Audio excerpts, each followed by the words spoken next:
Assalamualaikum warahmatullahi wabarakatuh.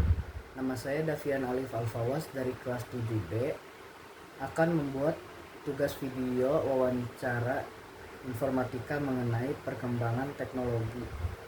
Selamat malam Bapak. Ya, selamat malam. Pak, maaf, aku mau tanya, Kenapa? bagaimana perkembangan teknologi dari masa ke masa?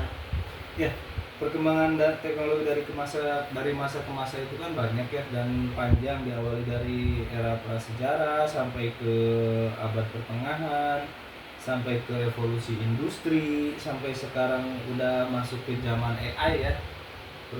Sangat pesat perkembangan teknologi dari masa ke masa itu sangat pesat. Jadi kita harus ikutin perkembangan zaman, jangan sampai kita ketinggalan zaman, dan kita harus tetap bisa menyesuaikan perkembangan zaman yang terjadi saat ini. Kalau boleh tahu dampak positifnya apa ya Pak, sama contohnya juga?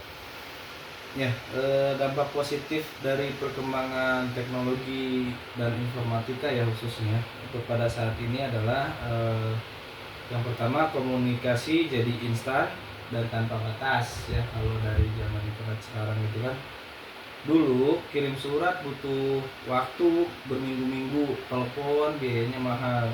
Nah sekarang itu kan video call sudah gratis, grup koordinasi juga cepat, akses darurat juga lebih mudah didapat begitu ya. Terus akses informasi dan belajar juga jadi gampang. Belajar apapun, kapanpun, info real time, kesempatan kerja baru juga sangat terbuka luas, sangat terbuka lebar. Lalu aktivitas harian jadi efisien dan efektif ya, praktis, transaksi digital, layanan on demand, alat bantu rumah, semuanya kita jadi bisa bisa dapatkan dengan mudah gitulah. Nah, dari sekian banyak dampak positif itu pasti ada dampak negatifnya ya Pak ya? Iya pasti, selalu akan ada dampak negatifnya. Nah, contohnya juga apa ya Pak? Contoh dampak negatif ya, teknologi informasi untuk kehidupan kita. Dampak negatifnya itu adalah kayak satu ya, ketergantungan dan gangguan kesehatan sih biasanya, kesehatan mental fisik. Kayak misalnya kecanduan scrolling HP yang gak jelas ngabisin waktu. Terus mata kita dan postur tubuh kita itu berdasarkan penelitian akan berubah. Berdasarkan penelitian, mata dan postur manusia itu akan berubah di tahun kesekian sesuai penelitian gitu, karena mata dan postur tubuh kita itu selalu digunakan untuk menekan HP.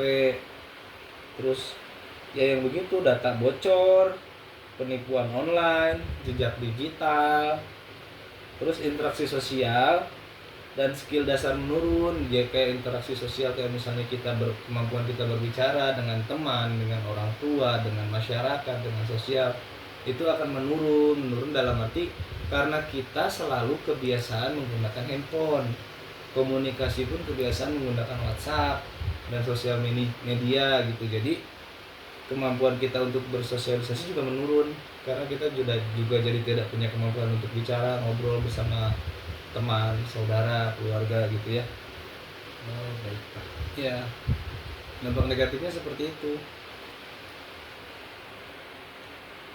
Bagaimana caranya agar kita tidak terkena dampak negatif dari perkembangan teknologi Pak?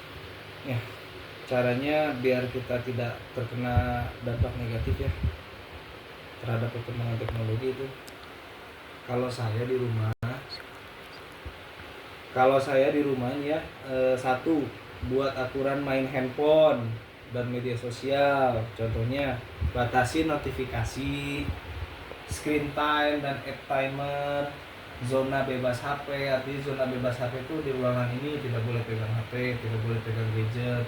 Lalu di jam sekian kita sudah tidak pegang handphone, waktunya tidur kita tidur begitu.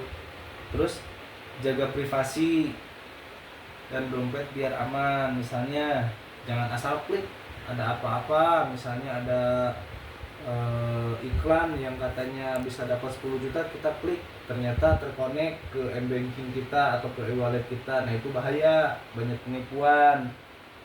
Terus kalau kita bikin akun, passwordnya biasakan itu yang unik. Yang unik itu campuran antara kata dan rem data pribadi ya. Rem data pribadi itu kayak KTP, KK, kita jangan sebarluaskan secara mudah, harus kita jaga. Paling itu sih. Oh, baik. Bapak, bagaimana cara menjaga etika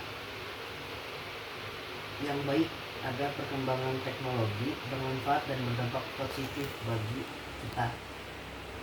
Ya, baik. Cara dan etika biar teknologi jadi berkah, bukan jadi masalah ya.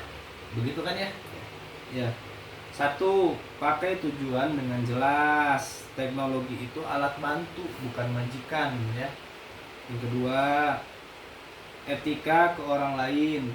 Jejak digital itu akan selalu kekal. Jadi jangan sembarangan pakai internet, pakai sosial media. Harus kita jaga. Yang dulu tuh ada bahasa mulutmu harimaumu. Jadi jangan sembarangan pakai alat media ya. Yang ketiga, etika diri sendiri dan jadilah pengguna yang cerdas. Maksudnya literasi digital kita, kritis sama algoritma, lalu hemat energi juga, kurangi e-waste, jadi pemborosan elektronik gitu ya.